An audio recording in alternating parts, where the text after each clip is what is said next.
सोचिए, अगर mutual fund की भीड़ से हटकर कोई अपने लिए एक बिल्कुल पर्सनल, एक खास इन्वेस्टमेंट स्ट्रेटजी चाहता हो, तो इसके लिए एक नया और काफी मजबूत तरीका सामने आ रहा है। आइए इसी की दुनिया में थोड़ा और गहरा उतरते हैं।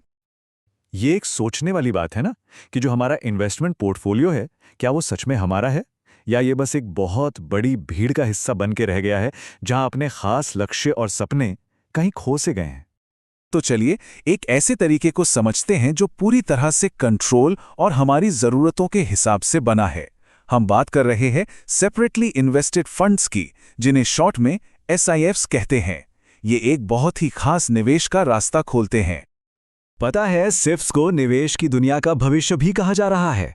ऐसा इसलिए क्योंकि ये पोर्टफोलियो मैनेजमेंट सर्विसेज की स्मार्टनेस और मैनेज फंड्स की सुविधा दोनों को एक ही जगह ले आता है। तो सबसे जरूरी सवाल, ये सिर्फ आखिर है क्या? देखिए, ये एक ऐसा पोर्टफोलियो है जो सिर्फ और सिर्फ एक इंसान के लिए बनाया और मैनेज किया जाता है। मतलब यहां पैसा किसी और के साथ मिक्स नहीं होता। हर शेयर, हर बॉन्ड पर सीधा मालिकाना हक होता है। अब जरा देखते हैं कि ये म्यूचुअल फंड से अलग कैसे है। SIFs में मालिकाना हक सीधा होता है, जबकि म्यूचुअल फंड में क्या मिलता है? सिर्फ यूनिट्स। SIFs में पोर्टफोलियो किसी की जरूरतों के हिसाब से बनता है, जबकि म्यूचुअल फंड में तो सबको एक जैसा ही मिलता है। और हाँ, SIFs में सब कुछ शीशे की तरह साफ होता है। तो अब सवाल ये उठता है कि ये इतना पर्सनल पोर्टफोलियो बनता कैसे है। आइए इसकी पूरी प्रक्रिया को समझते हैं और देखते हैं कि ये काम कैसे करता है। इसके प्रोसेस ना बहुत सीधी सादी है। सबसे पहले फाइनेंशियल गोल्स को समझा जाता है, मतलब रिस्क कितना लेना है, कितने समय के लिए निवेश करना है। फिर फंड मैनेजर सिर्फ एक निवेशक के लिए एक कस्टम स्ट्रैटेजी बनाता है और आखिर में सारे के सारे इन्वेस्टमेंट्स सीधे डीमैट अकाउंट में निवेशक के अपने नाम पर किए जाते हैं।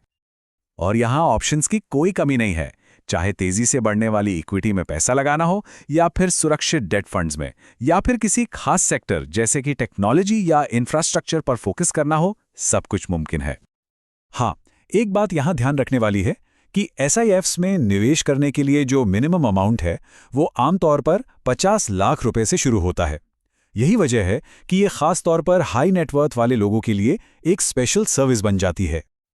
अच्छा, अब परफॉर्मेंस की बात करें तो पिछले कुछ सालों में SIFs ने एसेट मिक्स और मार्केट की सिचुएशन के आधार पर औसतन 10% से 18% के बीच सालाना रिटर्न दिया है। चलिए अब इसके सबसे बड़े फायदों पर आते हैं जो इसे इतना खास बनाते हैं, और वो हैं पूरी ट्रांसपेरेंसी, जबरदस्त लिक्विडिटी और निवेशक का पूरा कंट्रोल। ट्रांसपेरेंसी यहाँ सबसे बड़ी बात है, क्योंकि सारे एसेट्स अपने ही डीमैट अकाउंट में होते हैं, तो हर एक खरीद और बिक्री पर सीधी नजर रहती है। कुछ भी छिपा हुआ नहीं होता, सब कुछ एकदम साफ साफ। और कंट्रोल, वो तो पूरी तरह से निवेशक के हाथ में होता है।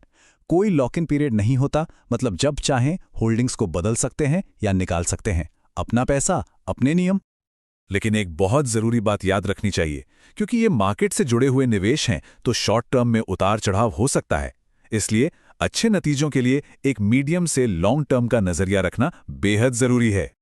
तो जैसे जैसे निवेशक और ज्यादा जागरूक हो रहे हैं, SIFs उन लोगों के लिए एक प्रीमियम ऑप्शन के तौर पर उभर रहे हैं जो आज़ादी और अपने हिसाब से निवेश करने को महत्व देते हैं। ये लाइन SIFs की जगह को एकदम सही तरीके से बताती है। ये PMS की फ्लेक्सिबिलिटी, म्यूचुअल फंड का स्ट्रक्चर और AIFs की खासियत, इन सबको एक साथ ले आती है, जो इसे वाकई में अनोखा बनाता है।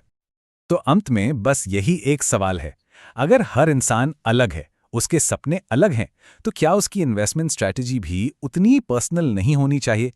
SIFs शायद इसी सवाल का एक बहुत मजबूत जवाब है।